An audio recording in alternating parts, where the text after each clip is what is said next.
Evangelho de Lucas, capítulo 22, a partir do versículo 54.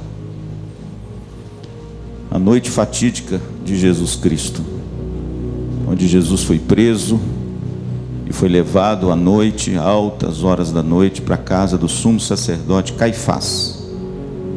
E há algo nesse texto sobre Pedro que eu gostaria de compartilhar com os amados irmãos nessa noite.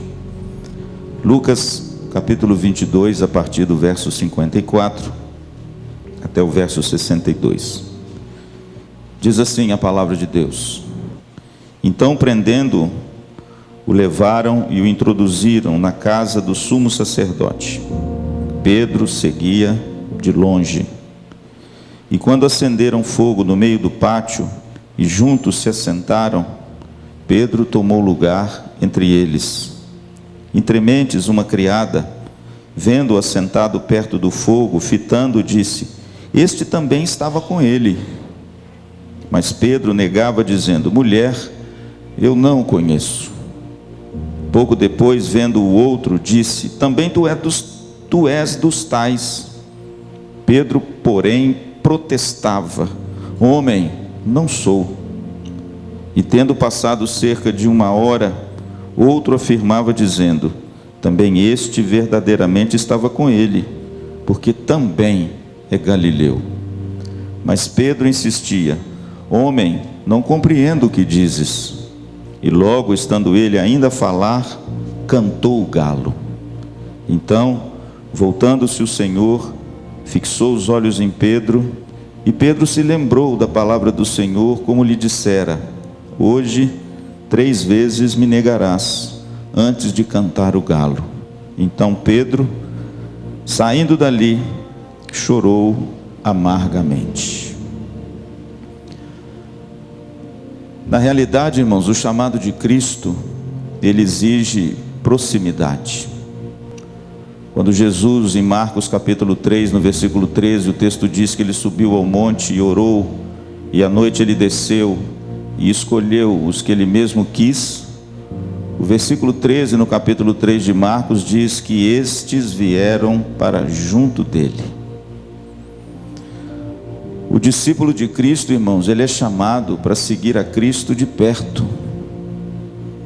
Talvez seja por isso que o apóstolo Paulo, em 2 Timóteo capítulo 3, quando ele fala da corrupção e da malignidade dos últimos dias no coração dos homens, ele fala para Timóteo num contraste muito bonito. Ele diz assim: olha, mas tu, porém, segue de perto o meu ensino, as minhas lutas e o meu procedimento. Segue de perto. Há algo nesse texto, irmãos, que me chama a atenção, e eu creio que Lucas, o médico amado de Paulo, colocou nesse texto de forma intencional, porque no versículo 54 o texto diz que Pedro seguia Jesus de longe. O interessante, irmãos, que Jesus fora levado para a casa de Caifás. Estava no Getsêmani, chegaram uma turba escalada para prendê-lo com tochas à noite, e o texto diz que eles levaram Jesus amarrado para a casa do sumo sacerdote Caifás. Ali Jesus haveria de passar a noite, ali ele seria interrogado, ali ele seria esbofeteado no rosto, ali os soldados bateriam no seu rosto com um caniço, e ali ele passaria a noite num buraco, como um preso, como um bandido. Mas o interessante, irmãos, que o texto diz que Pedro seguia Jesus de longe. Seguir a Cristo de longe, irmãos, e muitas vezes afastar-se da comunhão da igreja, é extremamente perigoso. É perigoso porque nós precisamos dessa proximidade com Cristo, em primeiro lugar porque o mundo é mau. Jesus disse que o mundo é hostil e vos odeia. Não pense que o mundo aplaude aquele crente que se entrega a Cristo e de repente vive os princípios da palavra de Deus. Certa feita Jesus chegou a dizer para os seus discípulos em João capítulo 15: se o mundo vos odeia, odiou a mim primeiro. Jesus diz, irmãos, que o ambiente desse mundo, e mundo aqui não é a criação de Deus e nem a humanidade, mundo aqui é esse esquema, como diz Romanos 12, esse esquema que frontalmente colabora para destruir tudo aquilo que diz respeito a Cristo, a Deus e a sua palavra.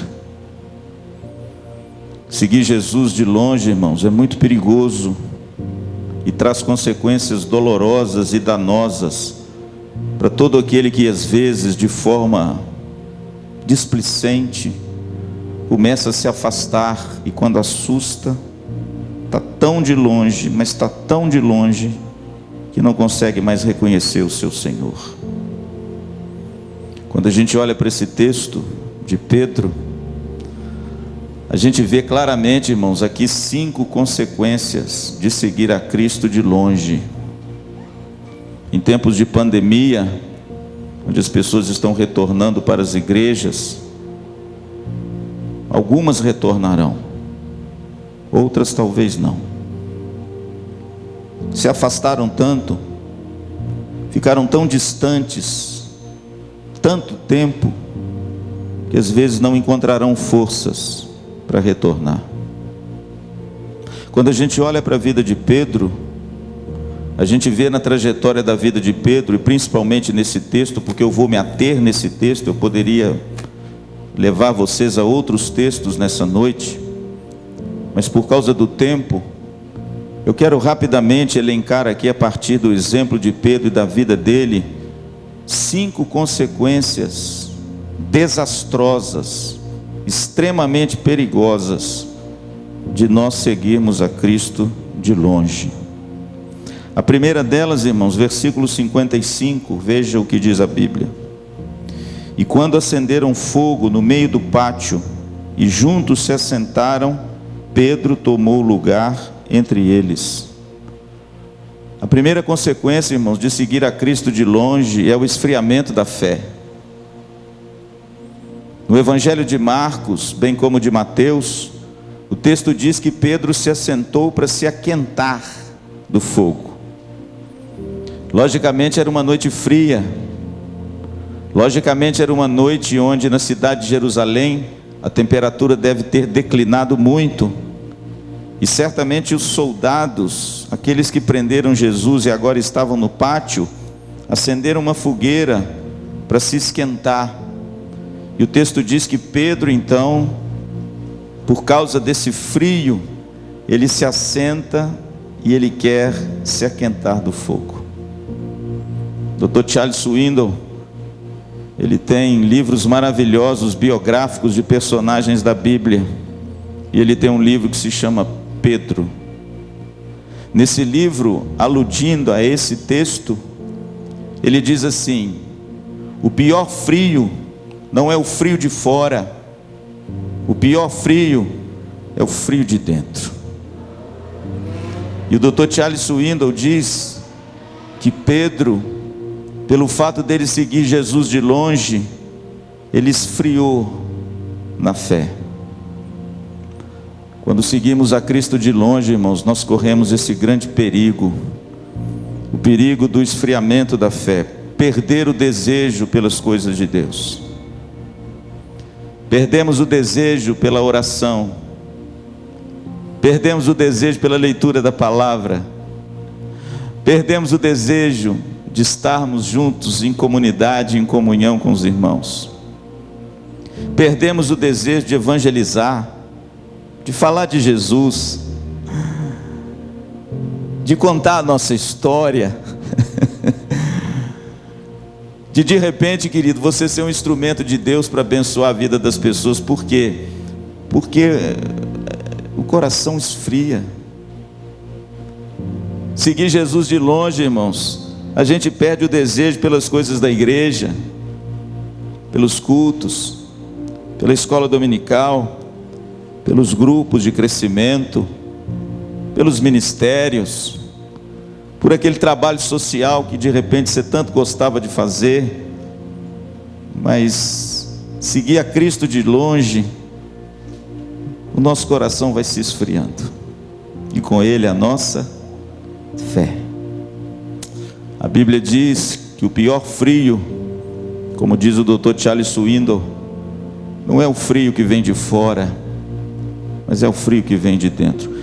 Que nessa noite, a minha oração é que o fogo do Espírito Santo aqueça você.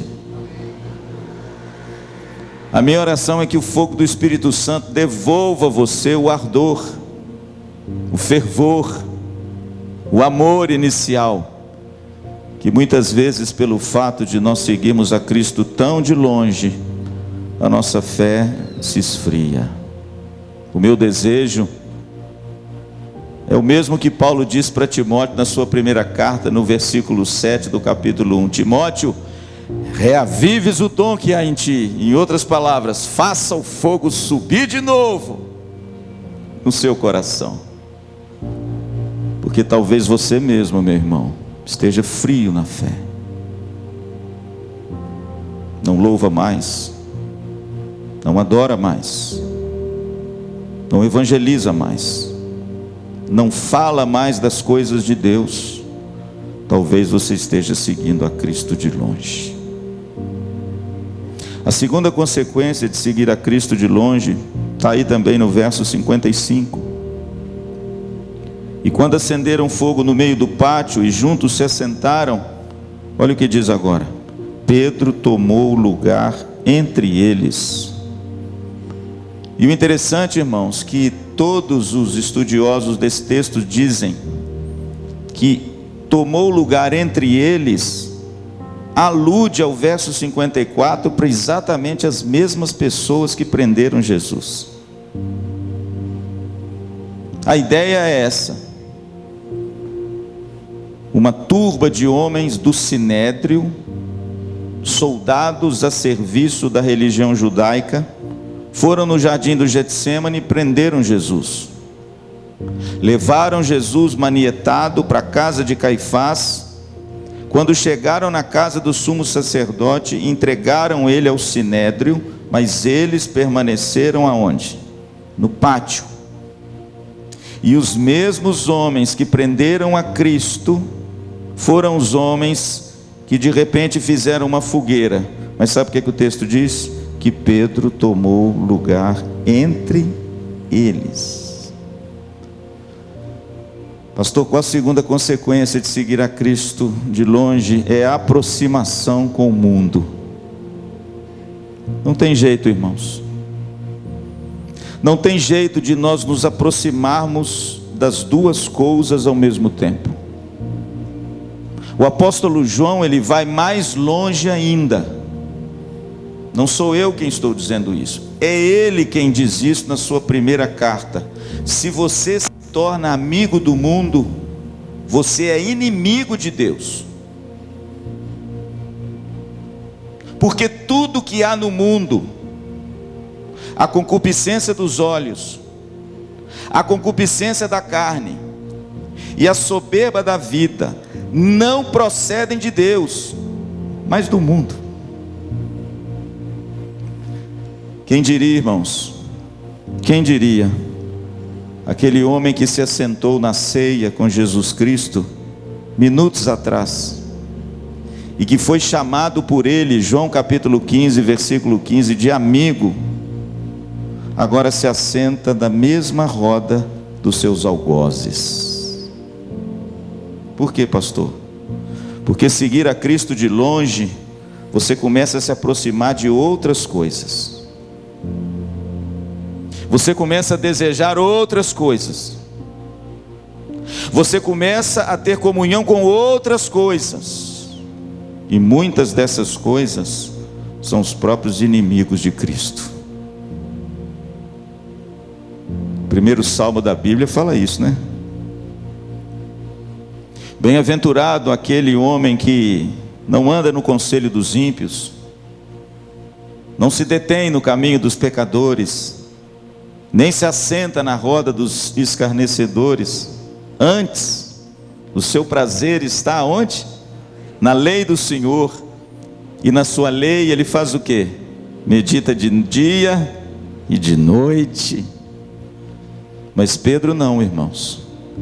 Pelo fato de Pedro ter seguido a Cristo de longe, Pedro se aproximou dos algozes, dos inimigos de Cristo. Deixa eu fazer uma pergunta a você: aonde você está?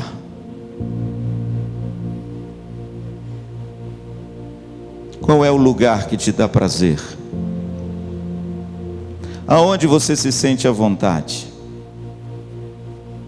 Aonde é o lugar onde o seu coração experimenta a máxima alegria? A Bíblia diz, irmãos, que Pedro tomou lugar entre eles. Essa é a segunda consequência, irmãos, dramática de seguir a Cristo de longe. Nós nos aproximamos perigosamente do mundo, e aquele que é amigo do mundo, a Bíblia diz que é inimigo de Deus. Terceira consequência de seguir a Cristo de longe, consequência perigosa, é a vulnerabilidade à tentação.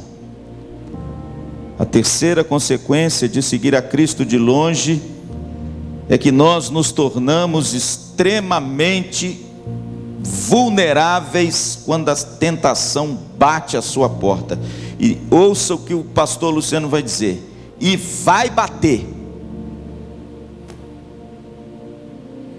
A Bíblia diz, irmãos, que Pedro, de forma vil e covarde, ele cedeu à tentação de negar a Cristo. Ele cedeu por quê, pastor? Porque estava seguindo Jesus de longe. E quando a gente segue Jesus de longe, irmãos, as tentações nos sobrevêm, e nós não temos força para dizer uma palavrinha mágica da vida cristã. Qual é? Não.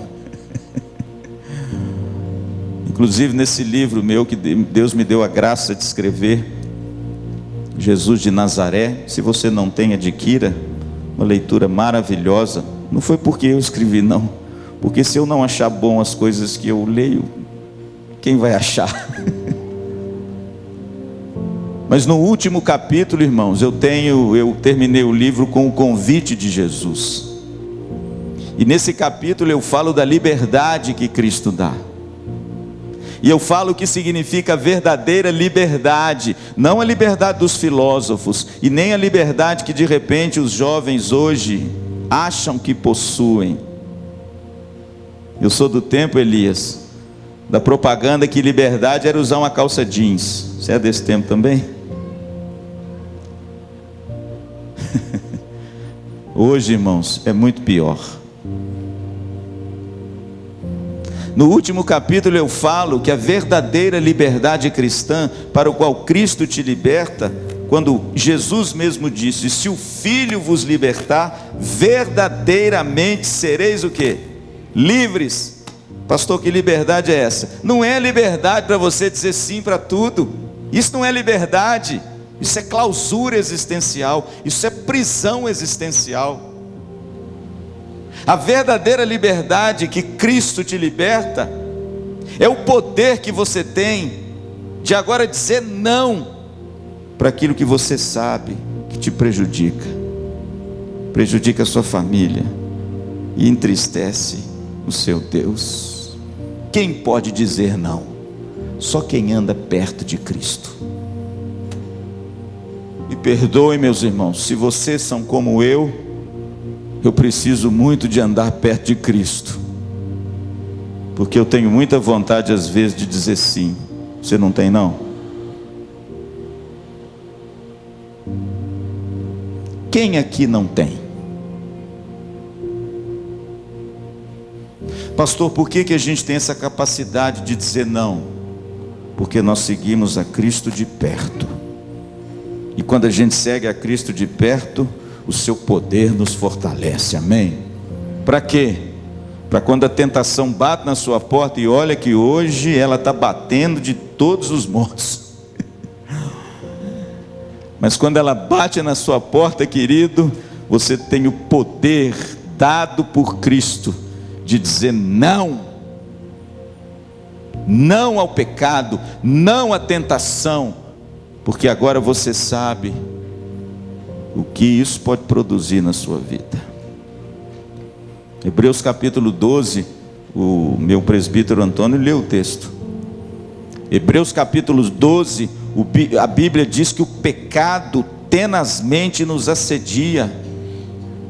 É algo, querido, que se a gente deixar, ele cola em nós. É algo, querido, que eu preciso vigiar muito. Sabe por quê? Porque o mundo hoje, irmãos, ele bombardeia o Evangelho, Jesus Cristo e a sua igreja com o mal. Pastor, e como dizer não? Seguindo Jesus de perto. Pastor, o que eu posso empreender na minha vida para eu poder dizer não a essas coisas? Efésios capítulo 6, versículo 10. Quanto ao mais, seja revestidos do Senhor e da força do seu poder, para que possais resistir no dia mau. Paulo sabia, querido, que eram muitas lutas. Uma sociedade pagã, idólatra, prostitutas cultuais, um paganismo desenfreado, homem com homem, mulher com mulher, mulher com homem e mulher. Essa era a sociedade greco-romana quando o evangelho apareceu. Paulo sabia, querido, o que o aguardava. Paulo sabia, querido, as tentações que estavam diante dele. E qual é o antídoto, pastor, contra isso? Efésios capítulo 6, versículo 10. Quanto ao mais, revestivos do Senhor e da força do seu poder. Sabe o que significa isso, querido? Ande perto, se revista de Cristo, e se revista do poder de Deus, que é essa graça maravilhosa, que te dá poder para dizer não. Mas Pedro, irmãos, cedeu. E olha que quem chegou a primeira vez perto dele foi uma criada. Puxa vida. Versículo 56. Aí eu pergunto, o que uma criada poderia fazer de mal para Pedro? Mas aí, irmãos, quando a pessoa está seguindo a Cristo de longe, qualquer tentação que seja, por menor que seja, ela cede. Por quê? Porque não está revestida nem do Senhor, nem da força do seu poder. Vulnerabilidade à tentação. Você se tornar presa fácil do pecado e do diabo. Nas savanas africanas, tem uma ilustração bonita que eu me lembrei agora. Nas savanas africanas moram os búfalos, né? A gente vê até hoje no National Geographic, mas moram também os leões. E o interessante é que quem caça, viu, na manada de leões, não é o leão macho, quem dá duro lá, viu, Cristo, é a fêmea. É a fêmea, querido, que espreita, que fica olhando de longe a manada, e de repente ela fica olhando na manada, primeiro, qual é o menor. Segundo, qual é o doente. Terceiro, qual é aquele que de repente gosta de se desgarrar da manada. E ela fica olhando. Quando ela vê as características desse animal, naquele animal, ela dá um aviso para o bando, e todos eles partem em cima desse. Por quê? Porque ele é uma presa fácil. Em nome de Jesus, meu irmão, não seja uma presa fácil do diabo.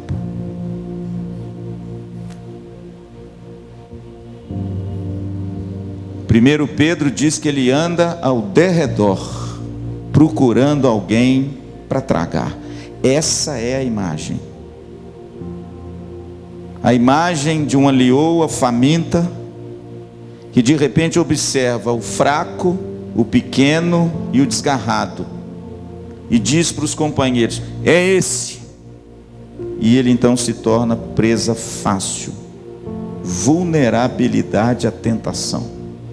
Pastor, qual é o antídoto? Achegue-se a Cristo.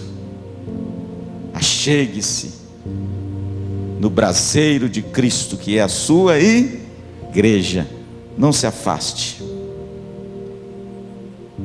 Não siga a Cristo de longe, porque, meu irmão, se Pedro foi vulnerável à tentação, ai de mim e de você. Você já pensou nisso? Pastor, como é que pode um homem que viu o que ele viu, o homem que experimentou o que ele experimentou, esse cara tinha que ser forte e robusto. Deixa eu te dizer uma coisa, irmãos, não há ninguém nessa noite aqui dentro forte e robusto o suficiente para dizer não à tentação, à parte de Cristo. Cuidado, se você é aquele que bate no peito e acha que é bom, você está a um passo da queda. Pois a consciência da dependência de Deus e da nossa fragilidade é um dos grandes motivadores que nos fazem nos debruçar aos pés de Cristo e da sua cruz. Diga ao forte: sou fraco. É isso que diz o salmista. Irmãos, o grande Pedro andou sobre as águas, viu Jesus ressuscitar os mortos, ouviu palavras que homem nenhum nesse mundo ouviu. Foi esse homem que, quando a tentação chegou, ele cedeu. Por quê, pastor? Porque seguiu Jesus de longe. Não pense que você é diferente. Achegue-se a Cristo, ande com Ele,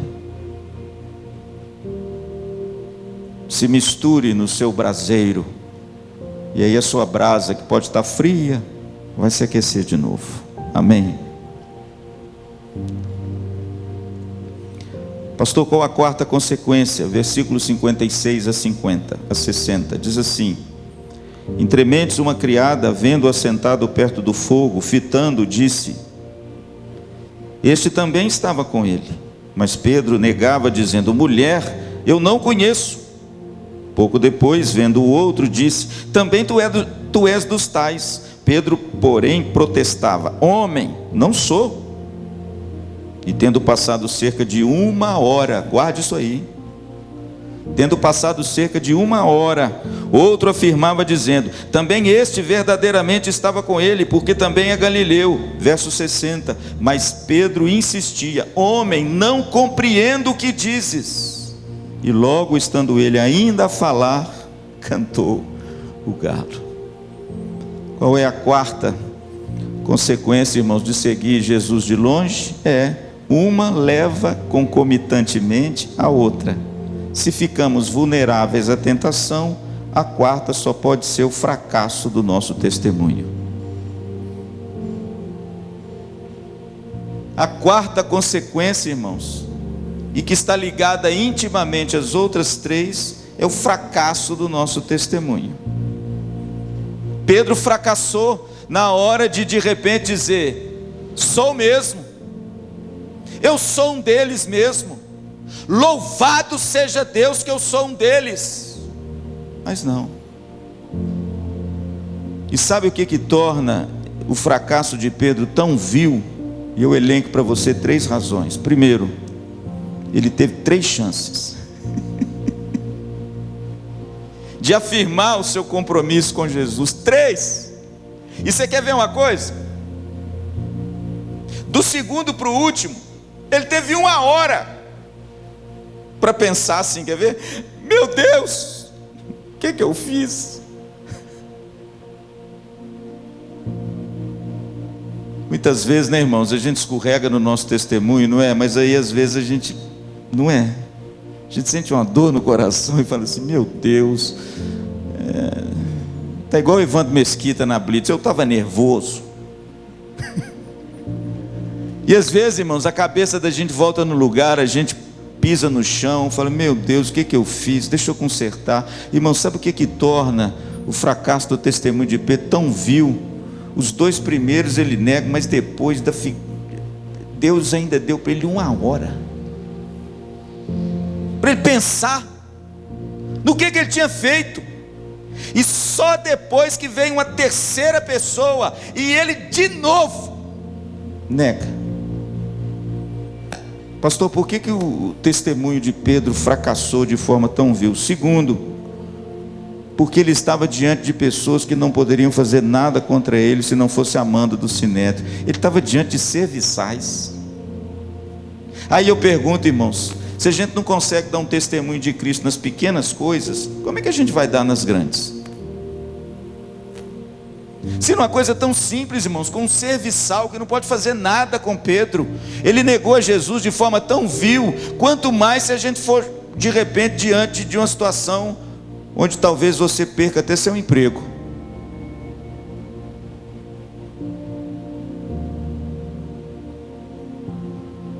Negociar a fé. Para mim, negociar a fé tem um sinônimo de fracasso do testemunho. Você dá um jeitinho na fé. Eu acho que tem um texto bonito, eu já estou terminando. Eu acho que tem um texto bonito na Bíblia com respeito ao perigo de você começar a abrir brechas pequenininhas, negociando a sua fé e no seu testemunho. É aquela história, né? Nada começa grande, começa pequeno, mas com o tempo a brecha vai se abrindo, né? Goteira começa bem pequenininho, mas se você não consertar a goteira, seu teto pode cair. Eu acho que tem um texto, irmãos, que mostra muito o perigo da gente abrir concessão na nossa fé e falhar no nosso testemunho. É quando Deus falou para Moisés chegar para Faraó e dizer assim: deixa o meu povo ir. Você conhece o texto? Em Êxodo: deixa o meu povo ir, para que me celebre festa no deserto. Ei, pastor, que tema bonito, hein? Por quê? Porque culto é festa, não é, irmãos? Aí Faraó, sabe o que ele começa a fazer? Aquilo é a boca do inferno, irmãos. Aquilo é concessão do diabo. Ele começa a abrir concessões na fé e no testemunho do povo, dizendo o seguinte: olha, faz o seguinte então, vai, mas volta. Você conhece o texto, né, Elias? Vai, faz a festa, mas volta. Sabe o que significa isso? Põe um pé lá e outro pé cá, e vive assim legal. Seja amigo dos dois, do Egito e das coisas de Deus. Sabe o que é isso? Concessões no nosso testemunho. Aí Moisés chega diante dele e fala assim: meu filho, não vai dar não. O Senhor Deus falou que a gente tem que ir para prestar culto lá e não vamos voltar. Segunda coisa, então tá bom, então vamos fazer o seguinte: você vai, mas você não vai muito longe não. Não vai muito longe não. Em outras palavras, olha, você serve a Cristo, mas relax. Entendeu? Não precisa dar dízimo não. De vez em quando você pinga lá um dinheirinho, tá bom demais. Não precisa ir nos cultos não. Culto não precisa, você vai de vez em quando, tá bom demais. Escola dominical, nem pensar. Afinal de contas, domingo é um dia para você curtir com a sua família e descansar, afinal de contas você trabalha tanto. Concessões na fé. Vai, mas não vai muito longe não. Aí Moisés, Deus chegou e falou assim: meu filho, para Faraó, o negócio seguinte: nós vamos onde Deus mandar, e nós queremos ir o mais longe possível, porque deixa o meu povo ir do Egito. Aí a artimanha vira e fala assim: não, então vamos fazer o seguinte, vai somente os homens. Imagina só, irmão, vai os homens, deixa tudo aqui comigo, divide a família, traz um caos para a família. E em último lugar ele fala assim: faz o seguinte então, pode ir todo mundo, mas deixa os seus bens comigo. Pastor, o que é isso? Uma forma do diabo abrir brechas na sua fé e você fazer concessão no seu testemunho. E às vezes dá certo, hein? Mas eu gosto do texto, irmãos. Inclusive eu tenho até um capítulo escrito num livro meu. É sustância. Eu digo o seguinte, lá no final, Deus falou para Moisés, porque Moisés começou a balançar, irmãos. Moisés começou a balançar. Era tanta coisa no ouvido dele que ele achou que o negócio podia ser daquele jeito. Aí Deus entra em cena e fala assim: Moisés, você ser forte e corajoso, vai diante de Faraó e diga para ele o seguinte: nenhuma unha vai ficar no Egito. Você vai sair daqui com tudo, com seus filhos, com as suas mulheres, com seus bens, com tudo. E outra coisa, vocês vão despojar os egípcios, mas nenhuma unha ficará. Sabe o que significa isso, querido? Um testemunho íntegro, inteiro, sem concessões, sem você fracassar no seu testemunho quando a coisa aperta.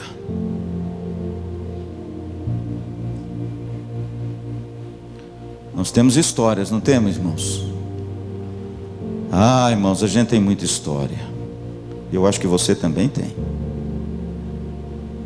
Você deve ter alguma história assim, onde você foi confrontado com uma tentação que exigiu de você uma postura e você se manteve firme, não tem? Mas isso é se você segue a Cristo de perto. Porque se você se afasta e perde Jesus de vista, é muito difícil você não abrir concessão na sua fé. Você se torna presa fácil e fracassa no seu testemunho. Agora, sabe o que me chama a atenção? E eu termino com o último. Eu não sei se você já prestou atenção no meu livro Jesus de Nazaré. Eu estou falando muito dele porque tem essas coisas lá. No meu livro, eu tratando sobre a negação de Pedro, sabe o que eu observei? Que em Marcos, Mateus e João, eles intercalam Jesus sendo confrontado pelo sinédrio e Pedro sendo confrontado pelos soldados. Eles fazem um texto intercalado. Por quê? Porque lá, diante do sinédrio de homens poderosos, a Bíblia diz que quando Jesus foi arguído, ele diz assim: vocês verão os céus abertos e o Filho do Homem descendo com poder e grande glória. Em outras palavras, diante do sinédrio, Jesus, irmãos, reafirmou quem ele era e a sua identidade, mas Pedro o negou covardemente. E isso, irmãos, nos evangelhos, principalmente em João, é para mostrar mesmo que enquanto Jesus fazia boa confissão ao seu Deus diante dos seus algozes, o seu discípulo o negou. Que coisa gloriosa, irmãos. Eu aprendo com isso uma grande lição. Qual é? O apóstolo Paulo nos ensinou que mesmo que você seja infiel, ele permanece o quê?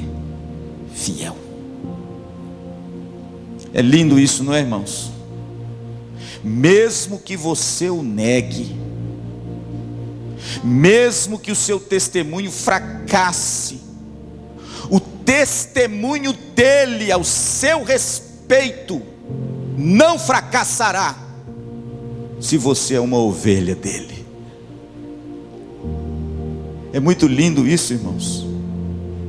É muito lindo para ver como o nosso Deus é um Deus maravilhoso, e a obra que ele começa, ele termina, a despeito do meu e do seu fracasso. Portanto, meu amado, Pedro fracassou no seu testemunho. Um dramático contraste entre a beleza da confissão de Jesus, de quem ele era, e da feiura do fracasso de Pedro. O interessante é que lá em João, o texto diz que ele chegou a blasfemar contra Jesus. Aqui não. Aqui parece que Lucas foi mais brando, mas lá em João não.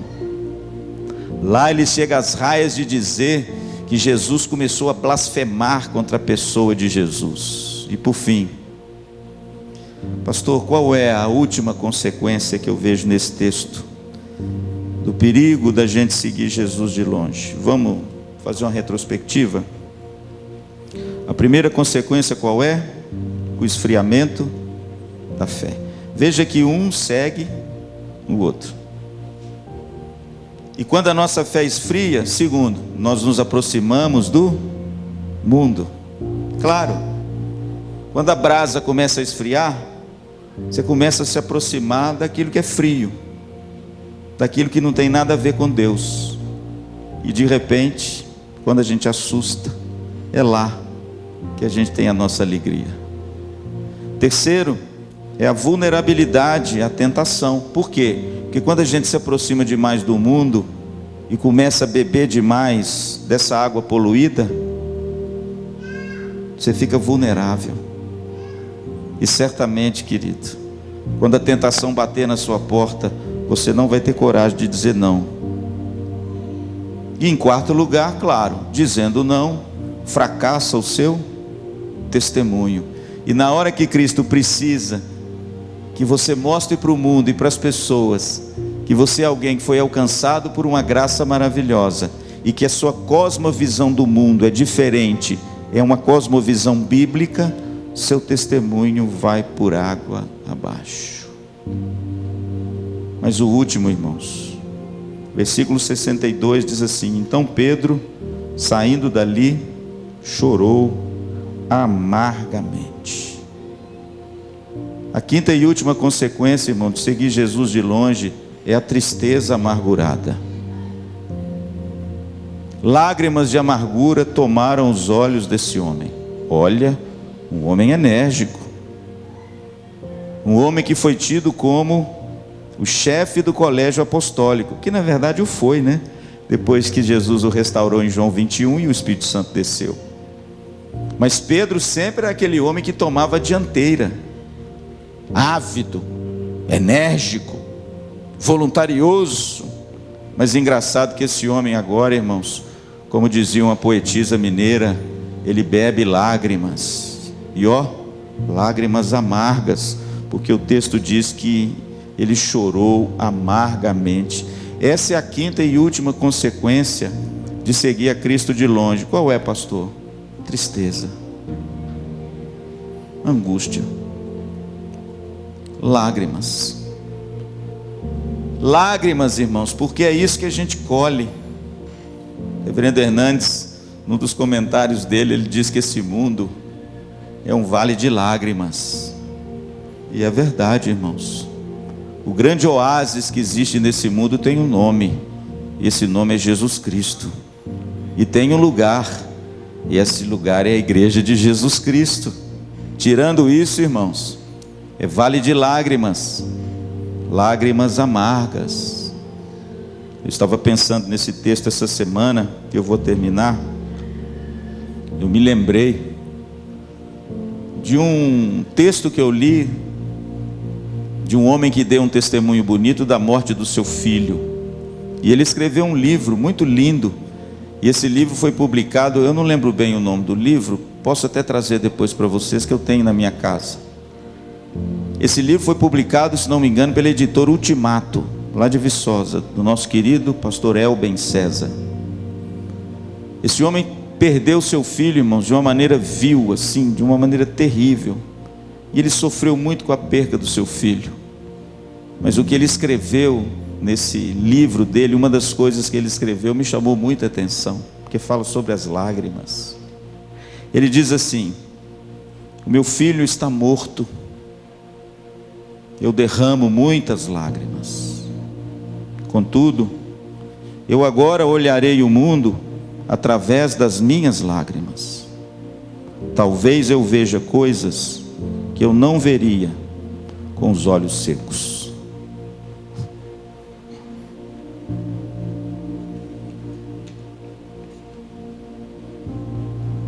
Eu já falei aqui sobre dois tipos de tristeza: a tristeza sossegada e a tristeza desesperada.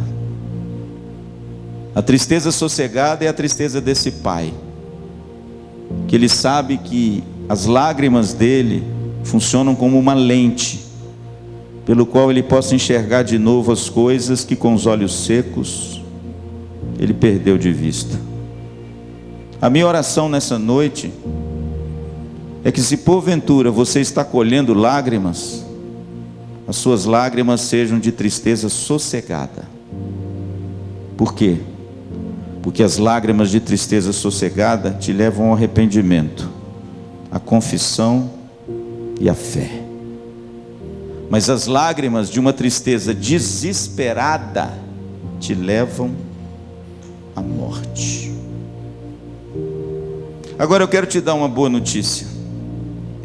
Como diz o nosso mestre Hernandes, todo sermão tem que terminar com alguma coisa boa, né, meu pastor?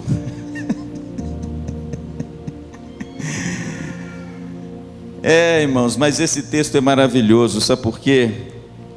Porque seguir a Cristo de longe trazem consequências muito perigosas que a palavra de Deus nos alerta nessa noite. Mas a grande verdade desse texto é que seguir a Cristo de longe não nos oculta do seu olhar.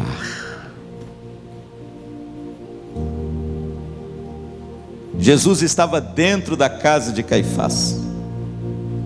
Eu estive lá.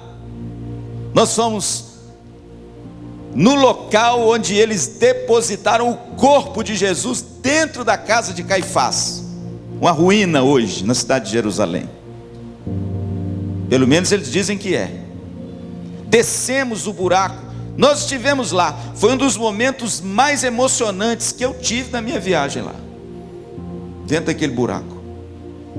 A Bíblia diz que Jesus estava na casa de Caifás e Pedro lá no pátio, junto com os algozes de Cristo assentado do lado, e Pedro sendo interrogado lá dentro, esbofeteado. Deram com caniço no seu rosto, mas ele encontrou tempo para desviar os seus olhos para quem? Versículo 61, olha o que diz o texto. Então, voltando-se o Senhor, fixou os olhos em Pedro, e Pedro se lembrou da palavra do Senhor, como lhe dissera: hoje 3 vezes me negarás, antes de cantar o galo. Sabe qual é a boa notícia, meu amado? A grande notícia é que seguir a Cristo de longe não te oculta do seu olhar. Se você é dele, ele te encontra. Se você é dele, não importa quão longe você esteja. Se você é dele, não importa quão afastado você se encontra. Se você é dele, o olhar de Cristo, não importa que buraco você esteja, o encontra. E quando o olhar de Cristo te encontrar, são lágrimas, mas são lágrimas sossegadas.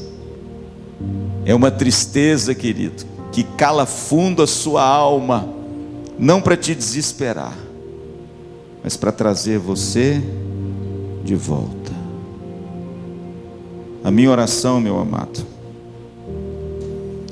é que se porventura você tem seguido a Cristo de longe, se porventura você tem afastado da fé da igreja e da comunhão dos irmãos, fique tranquilo, o olhar de Cristo alcança você, e Ele alcança você com uma finalidade. Qual é? Trazer você de volta. Agora preste atenção numa coisa: não sem antes as lágrimas. Lágrima de quê, pastor? Do arrependimento. Lágrima de quê, pastor? Do reconhecimento. Lágrima de quê, pastor? Ele avisou para mim o que iria acontecer e eu não acreditei. Lágrima de quê, pastor? Da confissão. Lágrima de quê, pastor? Da restauração. Lágrima de quê, pastor? Para trazer de volta aquele que se encontrava afastado e muitas vezes quase perdido, porque Jesus Cristo veio para alcançar o perdido. E às vezes o perdido pode ser você, que hoje, com o olhar doce, amoroso e misericordioso, Ele chama você de volta. Amém? Que Deus te abençoe muito, querido, nessa noite. Que você não faça como Demas, lá em 2 Timóteo capítulo 3, quando Paulo diz: Demas me abandonou. Não, querido. Siga a Cristo de perto, vale a pena. Sacrifique algumas coisas que de repente você acha que são tão importantes, vale a pena. Participe disso aqui, ó, mesmo que para você não seja de tamanha importância, mas vale a pena. Isso vai manter o seu coração aquecido, isso vai manter a sua fé viva, isso vai manter o seu chamado pronto, para quando Jesus voltar, você esteja de pé diante do Filho do Homem. Amém? A Bíblia diz que os olhos de Cristo encontraram a Pedro, e através de Jesus, Jesus restaurou a fé de Pedro. Amém? Ele pode fazer isso com você nessa noite. Ele pode devolver a você esse calorzinho gostoso quando você entra na igreja e abre os seus lábios e canta. Às vezes você entrou aqui dentro hoje, nem abrir a boca você abriu. Não consegue. Pastor, não consigo nem cantar. Um louvor maravilhoso desse, com músicas maravilhosas. Pastor, meu coração está frio. Hoje é a noite do Espírito Santo aquecer você. Os olhos de Cristo te encontram, onde você estiver e na condição que você estiver, porque Ele te ama e quer restaurar você. Ele quer você para junto dEle. Ele quer usar você para a glória do nome dEle. Ele quer ser glorificado através do seu testemunho. Quem sabe hoje à noite você quer voltar para Cristo. Quem sabe você, querido, que me assiste aí, ó, no nosso culto online. Talvez você mesmo na sua casa está precisando voltar para Jesus. O convite é para você e para todos aqueles que se afastaram, estão seguindo de longe e está achando que está tudo bem, mas hoje à noite os olhos de Cristo te acharam. Volta, querido, volta à fonte das águas, porque o que existe no mundo são cisternas rotas de água suja, que não retém água, como diz o profeta Jeremias. Volte para a fonte das águas. Oh, aleluia. Pare de achar que lá fora tem água boa, porque não tem não. Tem água envenenada, que aos poucos vai murchando e definhando a nossa fé, até nos matar por completo. Pastor, hoje eu quero voltar. Hoje eu quero restaurar o meu compromisso com Cristo. Feche os seus olhos. Eu queria orar por você nessa noite. Se você hoje quer restaurar o seu compromisso com Cristo, se você hoje quer fazer um voto de segui-lo mais de perto, eu queria orar por você. Eu queria que você pudesse pensar sobre isso. Não vou pedir você para levantar sua mão, mas eu queria que você levantasse o seu coração. E se hoje você entende que está longe, mas que hoje Cristo te alcançou, hoje é o dia de você voltar. Hoje é o dia de você dizer não para as coisas que estão levando você para longe. Vamos orar. Pai querido, obrigado porque o Senhor é um Deus que não desiste dos seus. Machucado, vilipendiado e preso, o Senhor pensou em Pedro. Ferido e maculado pelo pecado meu, de Pedro e de tantos, o Senhor olhou para Pedro. E esse olhar, Senhor, fez toda a diferença, porque com esse olhar o Senhor demonstrou a Pedro que ele precisava restaurar a sua fé. Faça isso nessa noite, Senhor, na vida dos meus irmãos que estão longe, na vida daqueles que estão seguindo a Cristo de longe, na vida daqueles que às vezes estão já colhendo algumas dessas consequências na sua própria vida, mas que essa noite seja a noite do recomeço, do reencontro, da restauração, como aconteceu com Pedro, onde o Senhor Jesus o restaurou apenas com uma pergunta: Pedro, tu me amas? Que nessa noite, Senhor, o Senhor traga de volta as tuas ovelhas para bem perto de ti, que possamos caminhar juntinhas umas das outras e juntas com o Senhor, para que a nossa vida seja um tributo à tua glória, e que as pessoas possam ver o Senhor em nós, e através da nossa unidade e comunhão, como diz João 17, na tua oração, o mundo creia que tu me enviaste. Ajuda-nos, ó Deus, nessa noite a não mais nos desgarrarmos, mas traga, Senhor, os teus de volta para perto de ti. É a nossa oração, crendo nessa realidade e crendo nessa verdade nessa noite, e também na vida do meu querido que me ouve nas redes sociais. Que o Senhor abençoe, cure, restaure, salve vidas aqui nessa noite, mediante o testemunho da tua palavra. Oramos com alegria, em nome de Jesus. Amém e amém.